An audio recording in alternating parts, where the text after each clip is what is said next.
उत्तराखंड के पहाड़ों के बीच एक छोटा सा गांव था, जहां सपने बड़े थे पर घर बहुत छोटा।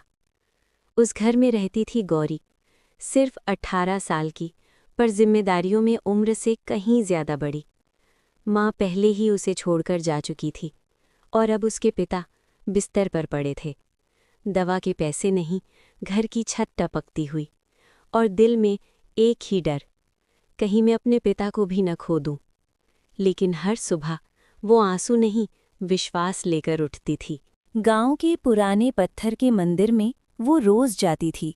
शिवलिंग के सामने बैठकर वो कभी लंबी सूची नहीं मांगती थी, बस हाथ जोड़कर कहती, हे भोलेनाथ, मैं अमीरी नहीं मांगती, मैं बस अपने पिता की सांसें मांगती हूँ।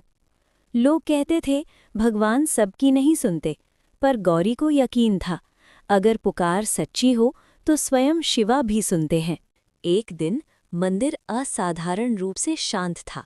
तभी एक वृद्ध साधु वहां आए, सफेद दाढ़ी, जटाएं और आंखों में गहरी शांति। उन्होंने पूछा, बेटी, क्या तुम्हें यकीन है कि तुम्हारी प्रार्थना सुनी जा रही है? गौरी ने बिना सोचे जवाब दिया, अगर मेरा विश्वास सच्चा है तो महादेव मुझे कभी अकेला नहीं छोड़ेंगे। साधु मुस्कुराए, जैसे उन्हें पहले से सब पता हो। उस रात तूफान आया, बिजली चमकी, छत टपकी और पिता की सांसें तेज हो गईं। गौरी पहली बार डर गई। वो रोते हुए बोली, भोलेनाथ, क्या मेरी भक्ति कम थी? क्या मैंने कभी शिकायत की? उसका विश्वास डगमगाया। अचानक दरवाजे पर दस्तक हुई। वही साधु खड़े थे, बारिश में भी शांत, स्थिर। उन्होंने कहा, विश्वास तब सच्चा होता है जब वो डर से भी बड़ा हो जाए। उन्होंने जड़ी बूटियां दी और कहा, आंसू नहीं, सेवा करो। सेवा ही सबसे बड़ी भक्ति है।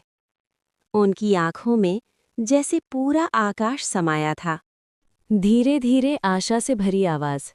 सुबह हुई, सूरज की पहली किरण घर में आई और पिता ने धीरे धीरे आंखें खोलीं। कुछ ही दिनों में वो बैठने लगे, मुस्कुराने लगे। गौरी की आंखों में आंसू थे, पर इस बार दर्द के नहीं, कृतज्ञता। गौरी मंदिर भागी, पर वहां कोई साधु नहीं था। पुजारी ने कहा, यहाँ तो कोई नहीं आया। गौरी मुस्कुराई। अब उसे समझ आ गया था, भगवान हमेशा चमत्कार बनकर नहीं आते, कभी कभी वो हिम्मत बनकर हमारे भीतर उतर आते हैं। और शायद उस रात वो साधु कोई और नहीं, स्वयं शिवा।